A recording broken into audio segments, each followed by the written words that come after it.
کچھ گناہ ایسے ہوتے ہیں جو نہ تو شور کرتے ہیں نہ لوگوں کو نظر آتے ہیں، مگر آہستہ آہستہ انسان کی عبادت کو اندر سے کھا جاتے ہیں۔ آپ نے نماز پڑھ لی، آپ نے روزہ رکھ لیا، آپ نے صدقہ بھی دے دیا، لیکن اگر دل کے اندر حسد زندہ ہو، اگر کسی کی کامیابی آپ کو خوش نہ کرے، اگر کسی کی نعمت دیکھ کر دل جلنے لگے اور دل ہی دل میں آپ بد دعا کرنے لگیں، تو سمجھ لیں عبادت کا نور کم ہو رہا ہے۔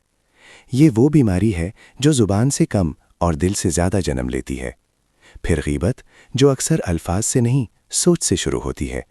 انسان کسی کے بارے میں برا سوچتا ہے اور پھر وہی بات زبان پر آ جاتی ہے۔ پھر تکبر، جو سجدہ کرنے کے باوجود بھی دل سے نہیں نکلتا۔ ظاہر میں عبادت ہوتی ہے مگر اندر انسان خود کو دوسروں سے بہتر سمجھ رہا ہوتا ہے۔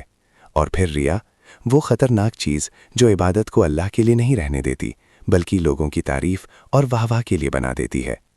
یہ وہ خاموش گناہ ہے جو گنتی میں کم نظر آتے ہیں لیکن وزن میں سب سے زیادہ بھاری ہوتے ہیں۔ اسی لیے عبادت بڑھانے سے پہلے نیت کو صاف کریں، دل کو پاک کریں، کیونکہ ٹوٹا ہوا دل اللہ کے قریب ہوتا ہے مگر گندا اور آلودہ دل نہیں۔